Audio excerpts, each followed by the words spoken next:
నమస్కారం అమ్మ. మీ పేరమ్మా? పుష్ప. పుష్ప గారు, పింఛన్ వచ్చిందా మీకు ఈ నెల? లేదయ్యా, నాకెవరో నా భర్తకి నా తల్లికి ఇస్తారు. వచ్చిందా మరి?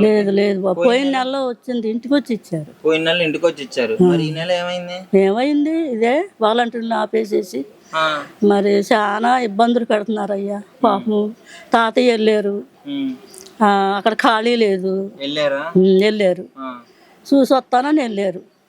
మా అమ్మ వెళ్ళలేక పొద్దుగుమాల వెళ్ళాలని నెల. మరి ఏంటి ఇలాంటి పరిస్థితి అసలు ఎందుకు వచ్చింది? అయ్యా? ఫస్ట్ తారీఖే. అంతకే డబ్బులు పడిపోతే 2వ తారీఖుని ఇచ్చేవారు, ఎక్కడికి వెళ్ళకుండా అరకాలు కందకుండా వచ్చేసింది. అదేనయ్యా, అదే బాధ అయ్యా మాకు. అదే ఎంత వ్యవస్థ పెడుతున్నారో ఆయన చేసిన మంచి పనులు కూడా గుర్తు పెట్టుకోకుండా ఎంత బాధ పెడుతున్నారో. వికలాంగులు, వృద్ధులు పాపం ఎంతో మంది పడిపోతున్నారు ఆ గాలిపులు, చాలా బాధపడుతున్నారు. మొన్నటి వరకు ఆయన మాకు ఎన్నో మేలు చేశాడు, ఆయనకి ఎంతో కృతజ్ఞతలు చెప్పుకో. ఆ మహానుభావుడు రావాలి. మేమంత బాధపడుతున్నాము. ఆయనకి మరి ఆయన చూస్తున్నాడో లేదో తెలియదు, చూసినా పట్టించుకోరు ఆయన. ప్రజలు మేలు కోరితే మన మేలు దేవుడు కోరతాడు అన్న ఇది లేదయ్యా. అసలు పేదవాళ్ళ గురించి ఆలోచిస్తాడు. మరి ఎందుకని ఇప్పుడు చంద్రబాబు గారు రమేష్ గారితో కేసు పెట్టించారు? వాలంటీర్లు రావు ఎందుకు? వాలంటీర్లు వస్తే ఏమేంటి? వాలంటీర్లు వస్తే వాళ్ళకి జగన్ బాబుని ఆయన ఒక దేవుడు అని మా బోటు కూడా అంటున్నాం కదా. మాకు దగ్గరికి తెచ్చి పెడుతున్నాడు ఆయన అని అంటున్నాం కదా. వాళ్ళకి ఒక రకంగా కడుపు మంట పేదవాళ్ళు అంటే నచ్చదు. ఒకప్పుడు చంద్రబాబు గారు ఉన్నప్పుడు ఎట్లా తీసుకునేదాన్ని? అసలు ఏమీ లేదు మాకు, ఏమీ లేదు, మేమేమీ పొందల, ఏమీ లేదయ్యా. ఎప్పుడో 10,000 వేతామన్నారు, అవి మేము తీసుకున్నామో లేదో కూడా మాకు గుర్తులేదు. మరి ఇప్పుడు వాలంటీర్లు ఆపించాడు, మళ్ళీ నెక్స్ట్ నేను వాలంటీర్లు ఇంకా ఎక్కువ శాలరీ ఇస్తా, ఎక్కువ డబ్బులు ఇస్తా మీకు పింఛన్ అంటున్నాడుగా. మేము వెయ్యంగా, మేము వెయ్యము. ఎక్కువ ఇచ్చినా వెయ్యము. మా జగన్ బాబే రావాలి మాకు. ఆయనే మాకు పేదల గురించి ఆలోచించే వ్యక్తి ఆయన దేవుడు మనిషి, పేదోళ్ళకి సహాయం చేసే మనిషి ఆయనే రావాలి మాకు.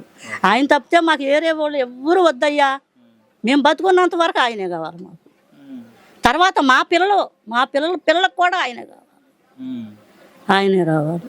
ఆయన దేవుని బిడ్డ అయ్యా, దేవుడు ఆశీస్సులు ఉన్నాయి, మనుషుల దీవులు ఉన్నాయి. 3000 పింఛను ఏ విధంగా అంటే అయ్యా, మేము జబ్బులు కొంటాడు, మందులు కొనుక్కోవాలి. మా ఆయన ముసలోడు అయిపోయాడు, పనికి వెళ్ళలేడు. ఏదో ఒక రిక్షా ఉంది, రిక్షా కూడా ఎవరు ఎక్కుతలేదు. ఆ 3000తోనే కోళ్ళని పెంచుకుని అయ్యే మాకు జీవనాధారం.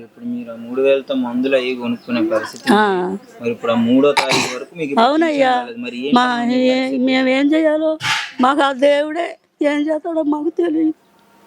దేవుని బిడ్డ ఆయన రావాలి. ఆయన మాకు చాలా మేలు చేశాడు.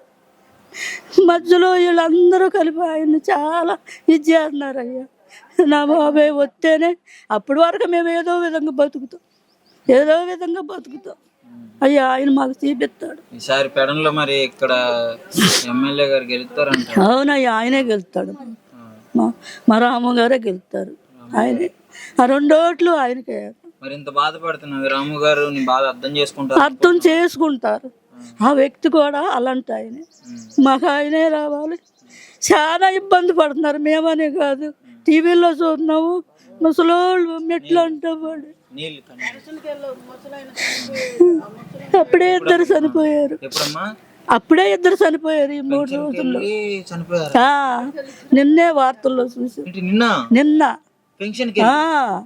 వెళ్ళి అడుగొస్తానని వెళ్ళి మళ్ళీ ఇంటికి తిరిగి రాలి. అవన్నీ చూస్తే మా గుండె కదులుతుందయ్యా. మళ్ళీ మా బాబే రావాలి మాకు. ఆయన మాకు చాలా మేలు చేశాడు.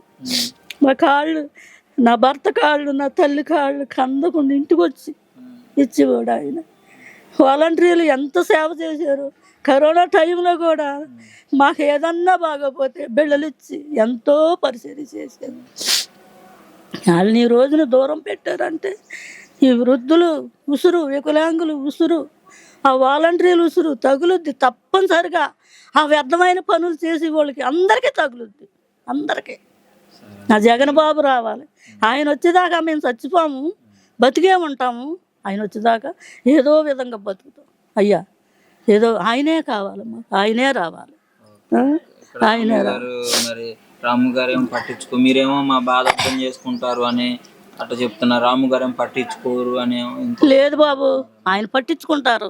జగన్ బాబు వ్యక్తులు ఆయన తరపులు ఉన్న వాళ్ళందరూ పేదవాళ్ళ గురించి పట్టించుకునే వాళ్ళే, దుర్మార్గం చేయరు, పేదవాళ్ళకి సహాయం చేసేవాళ్ళే. నా కొడుకు కిడ్నీ లేదు, ఒక కిడ్నీతోనే ఉన్నాడు. ఏదో ఆటో ఏదో ఫైనాన్స్ మీద తీసుకుని అలా జీవనాధారంగా ఆయనకి 2 పిల్లలు. పడుతున్నాయి బాబా. ఆటోకి కూడా 3 సార్లు అడ్డాయి. అమ్మఒడి పడింది నాకు, ఒకటే కిడ్నీ.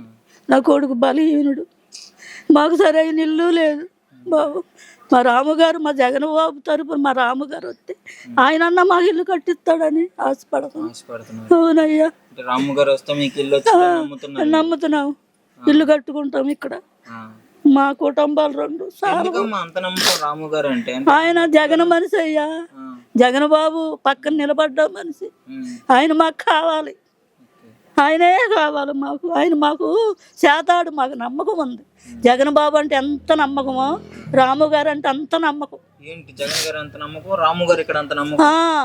మాకు ఎప్పుడు వచ్చింది లేకపోయినా సరే ఆయన తరపున నిలబడ్డ వాళ్ళందరూ మంచి పనులు చేస్తారు, పేదోళ్ళకి సహాయం చేస్తారు.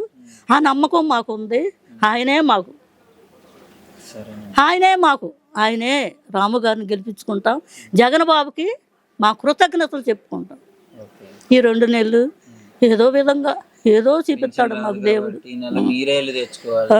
అవునయ్యా, అవును. వాళ్ళు ఎంత తంటాలు పడతారు. నాకు బాగోదయ్యా, నేను బయటికి వెళ్ళలేను. ఊరికి ఏదన్నా ఉంటే నేను కాదులే, నా తల్లి, నా భర్త. మరేంటయ్యా, అది మా పరిస్థితి. దేవుడు ఉన్నాడు మాకు. దేవుని ఆశీస్సులు జగన్ బాబుకు ఉన్నాయి, మా దీవెనలు ఉన్నాయి. ఆయనే వస్తాడు. దుర్మార్గులు అయ్యా, కీడు వెనకాల మేలు దాచి పెట్టుంది. దుర్మార్గులను చూసి న్యాయం ఉంది, న్యాయమే గెలుస్తుంది. ఎంత దుర్మార్గం చేసినా న్యాయమే గెలుస్తుంది, న్యాయమే గెలుస్తుంది అయ్యా. ఆయనే మాకు రావాలి, ఆయనే మాకు కావాలి. ఆయన తప్పితే మాకు ఎవరు వద్దు.